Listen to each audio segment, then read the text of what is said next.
Now, despite the tragic news of the Princess of Wales over her cancer treatment, her popularity with the British public has inspired a new generation of people to take precautions and see if they themselves are at risk. NHS Cancer Checkup web pages and cancer awareness charities had a deluge of visitors, reaching a whopping 373% increase over the weekend. And even in the United States, the princess's terrible news has prompted cancer doctors and researchers alike to stress that cancer is a risk at any age. Joining me now is Professor Pat Price, co-founder of Catch Up with Cancer. Pat, welcome to the Independent Republic of Mike Graham. Thanks very much for taking the time to talk to us.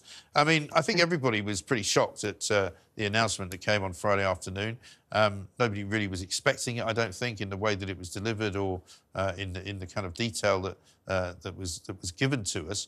But I suppose you could say that the effect of it has been a positive one. Oh, yes, I think that's right. And you're right, everybody was shocked. This is a woman, healthy, prime of her life, too young, and it has really made people think. The feedback we've had is people are really thinking, gosh, that's near my generation, what's going on here, and reflecting. So it is good for people to think about that. It's great that they're looking at and talking about cancer, and good for her for getting that conversation going, because we mustn't fear cancer, we've got to talk about it. Yes, absolutely right. And of course, the great sort of first thing that you say to people if they want to get themselves checked out is get yourselves checked out. I mean, how confident are you that if an awful lot of these people do decide to get themselves checked out, they will indeed be able to? Well, I think a lot of it is, obviously we don't want to inundate GPs with things that are not of that ilk. So people are sensible. They know to talk to other people, look online, what are symptoms. And we know that there are two things people can do, well, three things people can do. It's number one, if you're due for any screening or anything like that, go. Women who are sitting there with a breast cancer letter saying, go for your mammogram, pick up the phone, make an appointment. If you've got your bowel cancer kit there and you've been putting off, do it. So that's important. Second thing, there's all the things we should be doing. 25% of cancers are preventable. So I'm afraid it's all the boring stuff.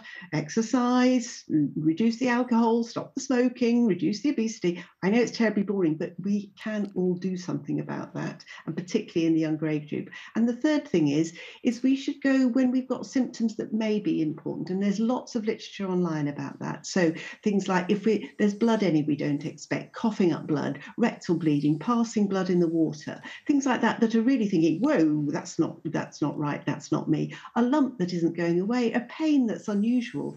So there are very specific things. So I think people should be sensible, but there's a lot of things people should do. And certainly going online and finding out information, fantastic. Yes. Is there a bit of a danger about that sometimes, though? You go online to the wrong place online and suddenly, people will say to me, whatever you do, don't Google your symptoms because you'll end up, being terrified for your life.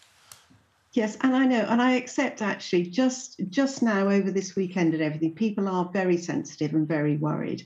But let it calm down. And if there's anything you should be worried about, contact your GP because they want to hear from you. Remember, the earlier we diagnose cancer, the more treatable it is. So we need to do that. And what about the sort of overall research into cancer? Because, I mean, I'm old enough and ugly enough, I'm afraid, to have known an awful lot of people that have died or have survived cancer. Loads of people in my family, loads of people in my friendship group and everything. An awful lot of people as well who've lived very healthy lives who've suddenly found themselves with terribly debilitating cancer. So even being healthy isn't always a guarantee. But a lot of people always ask me, why is it that we know so little about cancer and we know so little about the causes of it and the prevention of it in a way?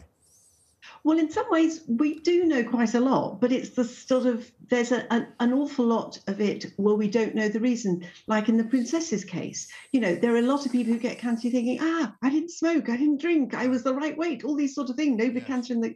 That's just how it is. It's just abnormalities in your DNA that we all need that have just gone wrong. So we do know why, but obviously we can't always predict, but we're getting much better at stratifying people who are at higher risk and actually educating people what they can do. So it is getting better. The main problem now, though, obviously in the UK, is the cancer waits, though, because actually if you do get a diagnosis, you have to wait so long for treatment, and that can undo a lot of the good that's been done. Right. Yeah, of course, because, I mean, as long as you can identify what you have and if you need to get, then seen to by a specialist, that's the bit at the moment I understand that's a hold-up. There's still quite a delay sometimes in getting the referrals as quickly as they should be gotten. And we still don't have as great an outcome with cancers as other countries, do we? No, and it's getting worse. In January this year, the NHS data showed it was the worst 62. From being referred to having a treatment should be maximum 62 days. These were the worst on record. Should be 85%. It was 62%. And there were even in that month in January, 3,000 patients waited over 3 months for Yes. treatment.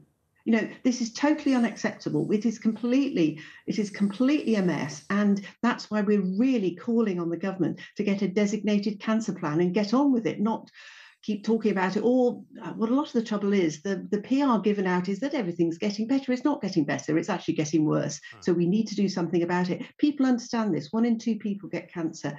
We've had 600,000 people sign our Catch Up with Cancer campaign on change.org. You know, people, this really matters to people, Yeah. and this is happening every day with people. 1,000 people are diagnosed with cancer each day. Yes. I mean, it is an incredibly dangerous disease and an incredibly debilitating disease, not just for those people who get it, but just for the families of those people as well. Absolutely, and there's a lot about talking to children and all this sort of thing. It's the diagnosis everybody fears, isn't it? Really, it is. It really is. And as we've said many times, all our hearts go out to Princess Kate and her family, of course, as well. Professor Pat Price, thank you very much indeed for talking to us. Co-founder of Catch Up with Cancer, of course, and we'll bring you more on that story as and when, of course, that it develops.